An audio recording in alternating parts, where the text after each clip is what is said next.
Our panel of experts, our all-star panel. Joining us now, ABC News political director Rick Klein, ABC News congressional correspondent Rachel Scott, Johns Hopkins University history professor and ABC News contributor Leah Wright-Rigueur, PhD and the Department of Justice official during the Trump administration, Sarah Isgur, and CEO of the Progressive Political Action Committee, Democracy for America, and ABC News contributor as well, Yvette Simpson. That's a mouthful, but you guys are all wicked smart, so people will understand why I gave those introductions there. But Rachel, let me go to you first on that question I just asked Ben Cardin. Is this going anywhere? And if not, what's the president trying to accomplish? How does it feel from your perch on Capitol Hill? Well, Terry, I can tell you the president is under immense pressure, not only by civil rights organizations, but also by members of his own party who are frankly just frustrated that he didn't prioritize this issue sooner. They say that there could be no infrastructure as the president was pushing forward if there is no democracy, if there is no voting rights legislation. That is what they argue. Now, today, the president advocating for these two pieces of voting rights legislation, and also, if that cannot get enough Republican support, advocating to change the Senate rules. Now, that is known as the nuclear option in the Senate on Capitol Hill, and he would need the support of all 50 Democrats in order to move forward to change the Senate rules, and he just does not have it. Senator Joe Manchin is opposed to it, and he is not the only one. Senator Kyrsten Sinema, and you have a handful of moderate Democratic senators like Senator Kelly, Senator Shaheen, who are also on the fence about this.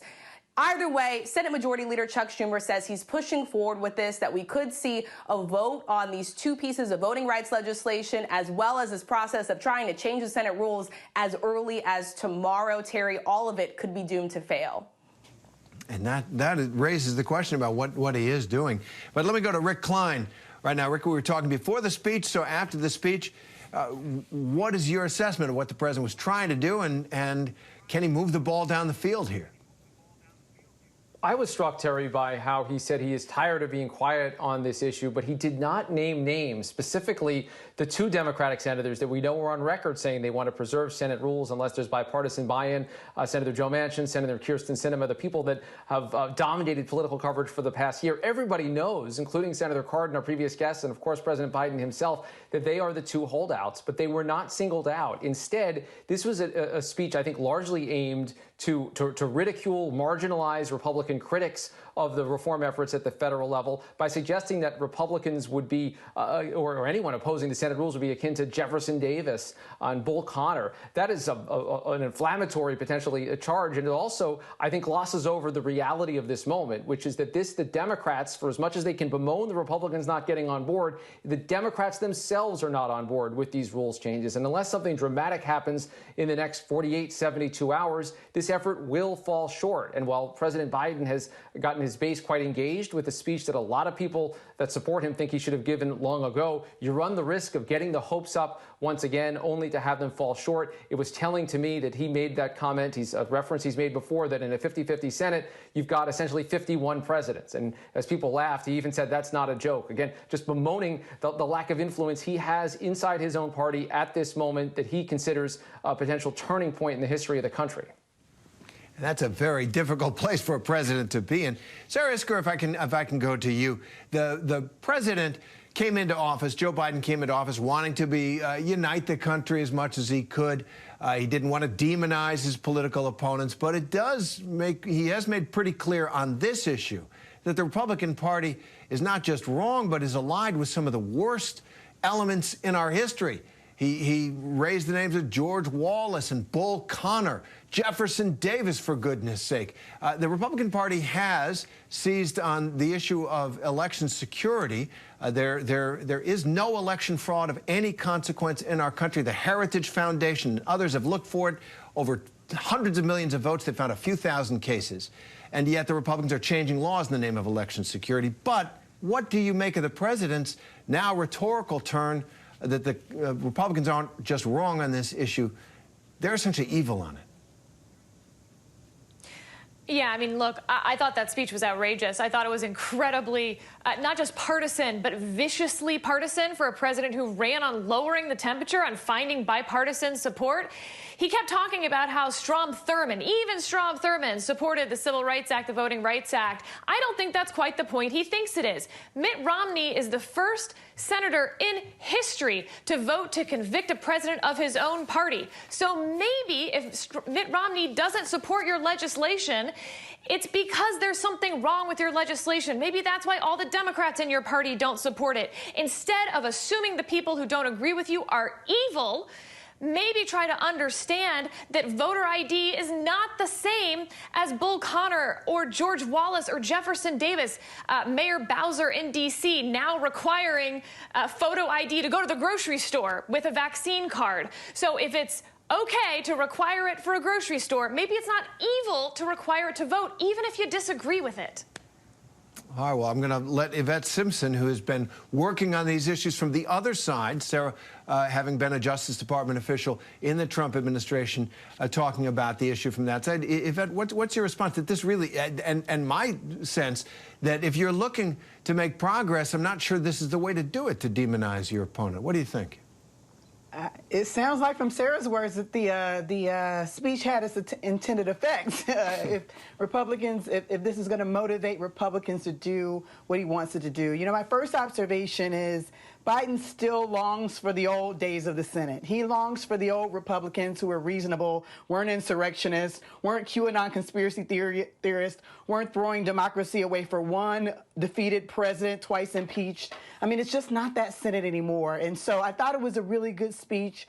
I feel like he put it all on the line. I feel like the analogies that he made were fair. I didn't feel like it was outrageous. Voting rights is important. It is significant. And these attempts and the attempts to gerrymander the maps so that Democrats don't have a chance to hold the House for generations are all attempts by Republicans in real time to try to erode our democracy and to reduce the impact of black and brown voters who fought and died for the right to vote. Let's remember that all that black and brown people and those who allied with us went through just to have a vote and to have it count. So I thought the temperature was just right.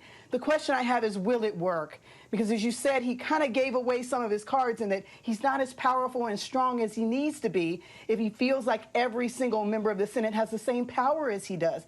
No president ever wants to concede that kind of power. And I do want to push against Sarah for a minute. All the Democrats do actually agree on the legislation. They don't agree with dismissing the filibuster, which I think is kind of a crazy argument when you think about the fact that Mitch McConnell just gave permission to make an exception to the filibuster to raise the debt ceiling. So clearly this filibuster thing that they're trying to bolster is not as significant as it may seem, particularly when Mitch McConnell, who's the minority leader of the Senate, has been able to use it as recently as just a couple months ago. So I think the conversation we need to have is, who was he speaking to? Will it have the desired impact, or will it make him look weak if it turns out he put all that firepower out and it doesn't make an iota of difference? And that's the question I think we have going into this coming week. That's a great point. It's a risk for him. But Sarah, I want to go to you. You know, a little back and forth there. What do you say about Yvette's arguments, given what the president had to say? Well, again, just take the partisan gerrymandering argument. Democrats in Maryland just gerrymandered 7 of the 8 seats, even though Republicans in the state represent about 30%. I'm actually not for partisan gerrymandering. To pretend like this is always all Republicans, or to pretend like Mitt Romney is an insurrectionist who's standing against democracy, Yvette, you know that's not true. The first person in history to vote to convict a president of his own party. This guy isn't the demon you want him to be, and yet he doesn't support your legislation. Why? Maybe there's a problem with the legislation. All right. Well, let me go to Leah Wright-Rigueur on the bigger picture here. I think that Yvette raised a good point. The president, any president, takes a risk stepping out in front of a big issue. The president's job to marshal the energies and interest of the country in service of an idea, an agenda, and then to marshal and try to get the Congress to do it. Does he have a shot at it? What is your sense? So So I think that Biden knows that he's between a rock and a hard place. But I think today's speech was actually not about speaking to the country. I don't think that it was about even speaking to Republicans in so much that it was directed at civil rights organizations that have been doing the work on the ground and progressive organizations that have been doing the work on the ground.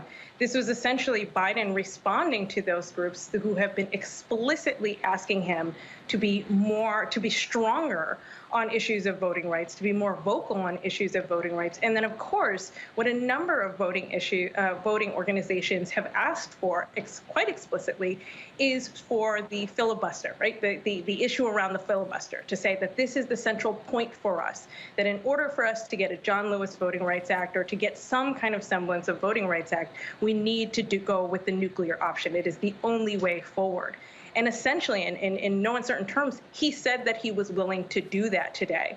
So I'm going to be really interested to see how these civil rights organizations and progressive groups on the ground respond. Because remember, Biden needs those groups. He needs those groups. They were instrumental in the 2020 election in not only kind of motivating and mobilizing voters, but also in registering new voters and encouraging turnout. They made a significant difference, particularly in states like Georgia. So Georgia isn't about just the King Memorial, although certainly there is that appeal to history, that continued appeal to history. But it is also about recognizing, or at least on the surface, recognizing, right, the work that these groups have done and saying, here is the kind of action that you are calling from. So it's not necessarily about can Biden get it done. It is an indication from the Biden administration that they are at least willing to try, which they haven't been willing to say explicitly up until this moment. And in that sense, Leah, in rallying the Democratic base, we may have heard not a speech necessarily about the legislative agenda in Congress, but perhaps the first speech of the midterm election campaign. He needs those voters out to the polls, as you point out. Leah and Yvette and Sarah and Rick, thank you all for your insight today. Hi, everyone. George Stephanopoulos here. Thanks for checking out the ABC News YouTube channel. If you'd like to get more videos, show highlights, and watch live event coverage, click on the right over here to subscribe to our channel. And don't forget to download the ABC News app for breaking news alerts. Thanks for watching.